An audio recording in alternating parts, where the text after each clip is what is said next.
My grandfather was a thief. He stole my grandmother's name and her identity. He used them to escape a poor, forgotten corner of the rural West, then ran off with another woman. He became a law professor, standing at podiums and lecturing about justice. She became a famous painter, giving interviews about integrity.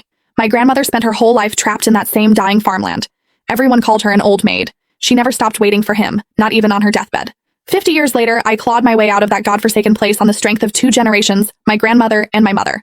I made partner at a top law firm. It was graduation season. I sat in the lead interviewer's chair. Across from me sat a girl, polished, confident, the most outstanding graduate from the best law school in the state. I opened her resume and flipped through it page by page. Then I stopped at the family information section. I stared at that name for a very long time. I looked up at her and said quietly, "You didn't get the job." The girl's smile froze on her face. "Excuse me?" I closed her file and repeated, more loudly this time, "You didn't get the job." The other interviewers exchanged glances. The partner on my left leaned in and dropped his voice to a whisper. "Ms. Smith, she's only 22, national mock trial champion, 6 published papers in top journals. She's a star. Please reconsider," he whispered, but the room was too quiet. She heard. She straightened up. "I've made my decision," I said, pushing the file aside. "Isabel Harrington, you didn't pass this interview. Please leave." Everyone stopped breathing. Her composure finally cracked. She slammed both hands on the table and stood up. "What do you mean?" I didn't answer. I just looked at her face. Her eyes, her nose, the line of her jaw, all painfully similar to an old photograph I had stared at for years. My hands clenched. Her brow furrowed in anger.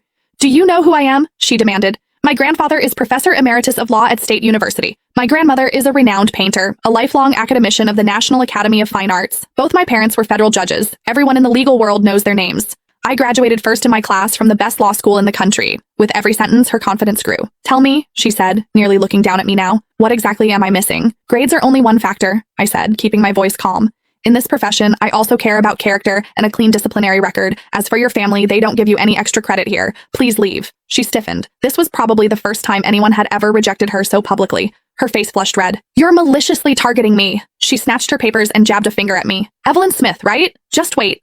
One word from my grandfather, and you'll never work in this industry again." She stormed out, shooting me a venomous look before slamming the door. "Miss Smith," the other interviewers started. I raised a hand. "Next candidate." The remaining 3 were excellent. Back in my office, I had just set down their files when the senior partner David Johnson burst in. "Evelyn, are you insane? Why did you cut Isabel Harrington? Do you know who her family is? Her grandfather is Emeritus Professor of Law at State University and a longtime partner of this firm. Turning his granddaughter away has consequences." He spoke faster than usual. "Post the offer immediately. Now." "Too late." I gave him a mocking look.